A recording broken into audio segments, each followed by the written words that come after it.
Fight and Talk back again. And today I'm delighted to be joined once again by Ian The Machine Freeman, just days after it was announced that his promotion, Machine MMA, will now be the official road to Cage Warriors. Ian, I know you've done your Q&A on it, but I could not come down and say you.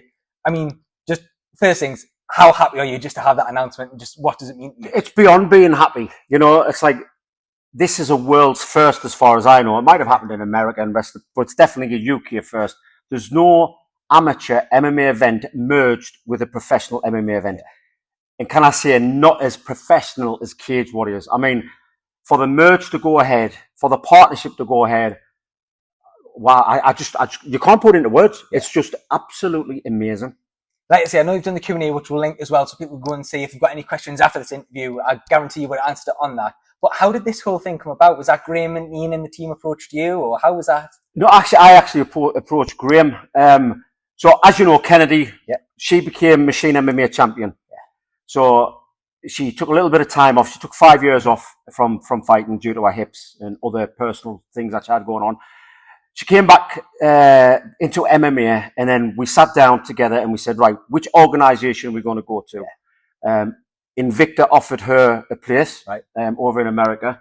Obviously, there's PFL, there's all, and obviously we spoke about Cage Warriors. Now, I'm a former Cage Warriors fighter. Mm-hmm. I've known Ian Dean for years. So we discussed Cage Warriors and we said, look, this is a good avenue for you to go into. They're coming to Newcastle. And we thought, this is an omen. You've decided to come back and they're coming to Newcastle. Yeah. Let's have a word. So I spoke to Ian, and Ian's such a beautiful guy, honestly. Straight away went, yeah, let's do it. So she went into Cage Warriors. She had 3 fights. She won the world title. She's now in the UFC. So I'm thinking to myself, right, an amateur has done that from my show. Yeah. Why can't other amateurs do that? Yeah. Why can't they? But then I look back at the amateurs that have been on my show, and they now into Cage Warriors. Yeah. The Hardwick brothers have both fought on my show. Both became champions. Joe Doyle has been on my show. He's fought in Cage Warriors now. Bailey Gilbert, Michael Chamu. Oh God, so many. There's so many Machine MMA fighters gone into Cage Warriors. I thought there's an opening. Yeah. There's an opening. So I sort of bit the bullet and thought, I might get a rejection here, but I'll try. So I messaged Graham, and he went, "That's a damn good idea. Yeah. Let me think about it." Anyway, so he thought about it. I thought, it's not going to happen. And then Ben from Cage Warriors got in touch with me and he says, look, we just need a little bit more information. Let's talk through it. We talked through it. I gave him my ideas, why I wanted to happen. They put it to the board meeting. The board meeting come back and said, fantastic idea, let's go. And I'm just over the moon. So as I understand it, it will be now, if a fighter fights on Machine MMA, they fight for the belt and they win the belt, there is then the potential for them to then get offered a professional contract with Cage Warriors. Yes, that's exactly how it's going to work. So I have 2 belts. I have a silver and a gold. Mm-hmm. So the silver belt is basically the Machine title belt. So whatever weight you are, you're 77, welterweight, you fight for the silver belt, you win the welterweight title. Right, okay. Once you've won the silver belt, you're then eligible to fight for the gold belt, which is the British title. Right.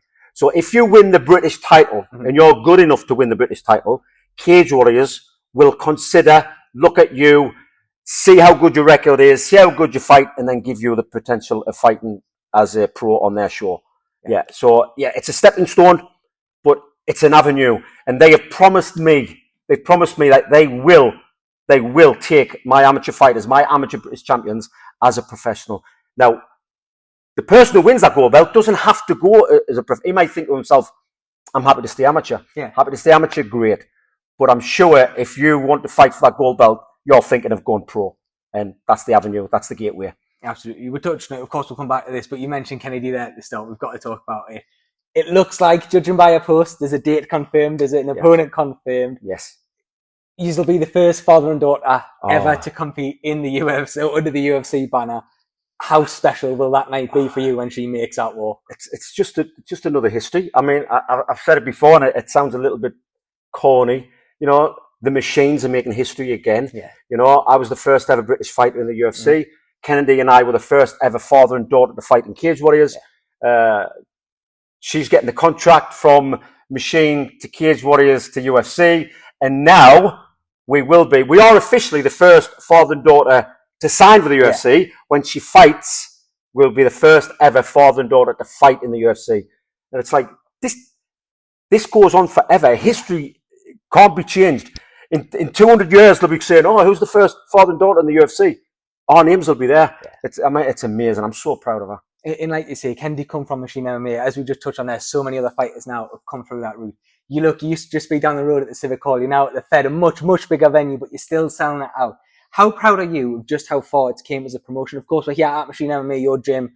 The guys were just in training there, just as I was getting set up. It was a packed out gym, but your shows as well, they're packed out even at this much bigger venue. And for those who don't know, it's a big leap to go from where you were to the Fed, but you're still selling it out. So just how proud are you of what you're doing with the promotion? You've got to remember, I started off with Pride and Glory. Yeah. I started off with Pride and Glory, 20 years ago plus.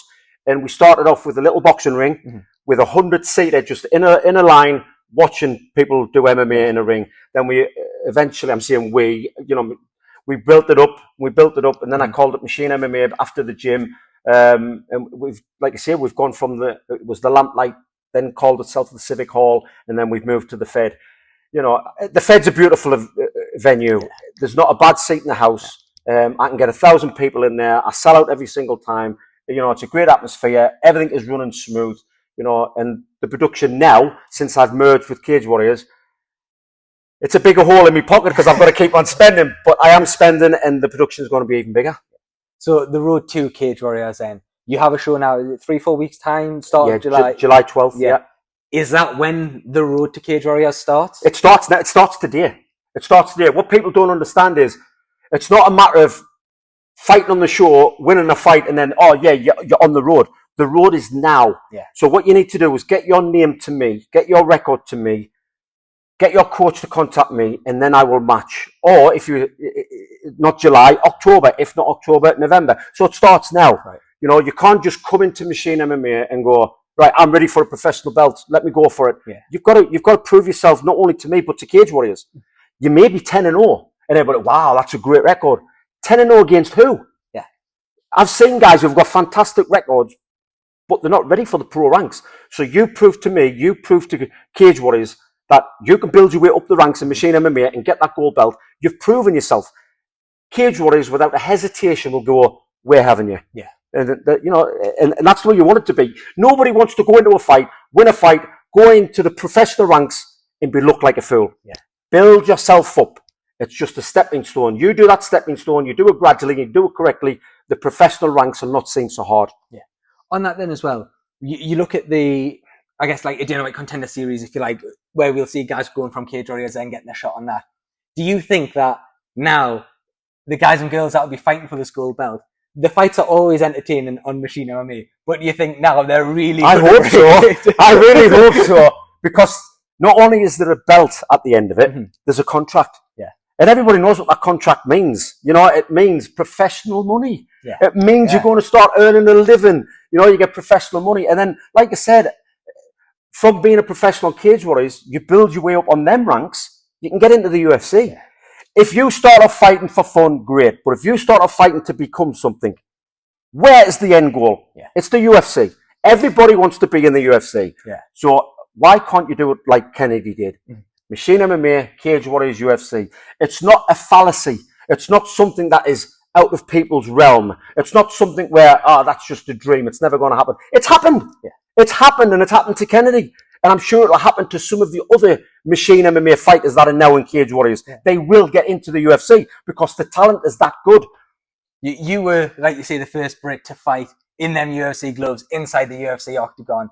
If we look at when you were coming up with the sport, you were almost growing with the sport at the time. Like the sport wasn't around when you were like very first traded. Not putting age on you, but if we look now at the North East MMA scene, just how good is it? Like you say, Cage Warriors come back up in Newcastle in September as well.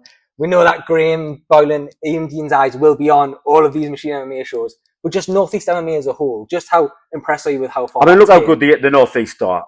Look, you've got Phil DeFresh. I could sit here and go through all the names, and if I miss a name out, I'm going to be in trouble.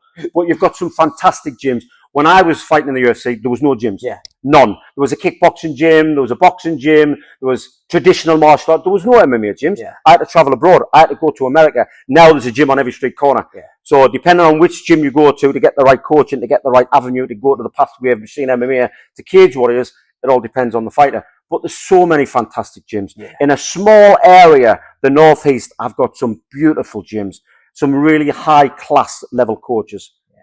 The last couple then from me, of course, you were the first heavyweight as well, British heavyweight in the UFC. I know you were the first man, but heavyweight. We look at the heavyweight rankings at the minute. There's a certain Brit in the UFC at the minute, Tom Aspinall. Yeah. We're looking like that Jones fight's going to happen. I could not ask you as the first British man in the UFC. If John Jones, Tom Aspinall happens, how do you see that one playing out? Oh, wow. Obviously, the longer the fight goes on this year, it's going to go to John Jones. Yeah. You know, Tom is a quick finisher. I mean, the power that man has in his hands. But it's not just that. He's an intelligent fighter. Yeah. He's very intelligent. Do you think he's just going to bum rush John Jones? Nah, no way. But if he connects, and he just connects once, I think John Jones is going to go down. And that's why John's kind of stalling. He's also being very clever. He's been a businessman. He's stalling so that he gets more money. It's definitely the fight the whole world want to see. Yeah. I want to see it. But obviously my money's on Tom. Not because he's British. It's because I've seen him fight. Yeah. He's young. He's powerful. And my word, I wouldn't want to be hit off him.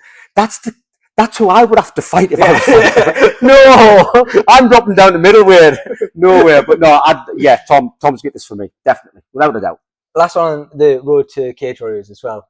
We've seen how many videos. I don't know. I kind of think now when this goes out, so I don't know who is being released, but the videos you're getting off your colleagues, if you like, these coaches, these fighters from around like the world, from around the UK, that are showing their support. How nice is that for you to be able to get that off? Oh, do you know what it is? Right? I've got to give a big shout out to Michael Bisping, right? Yeah. Not just because of his stature. Me and Michael go back 20 odd years now. I used to train with Michael when he was getting ready for fights. I was still fighting at the time, but you know, I was kind of at the end of my reign then, as it were. And Michael was, you know, fresh, strong, young, fit. My God, that man's fit. I think he's got a resting heart rate of 30 or something. He's just so fit. So me and Michael go back years. He's now living in America. I got this deal with Cage Warriors, and I sent him a text.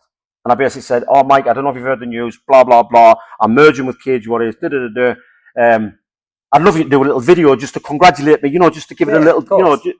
Within 10 minutes, he sent the video back. No arguments, no nothing. There you go, buddy. I hope it's good enough for you. You know, that's a real friend. Yeah. You know, he's such a beautiful guy. You know, I love Michael to bits. Yeah. Finally then, if there is an amateur athlete watching this now, and they go, I want a bit of this road to Cage Warriors, how can they get in touch with you? What's the best way to go about it? Just tell them there straight down. So if you are an amateur and you want to fight on Machine MMA, at this moment in time, you may think that you're not ready to fight in the professional ranks. No, nobody does, but we will build you up. We will slowly but surely build you up to becoming that professional. It's all about equal matchmaking, and I pride myself on that. Yeah. Everyone has said my matchmaking is second to none.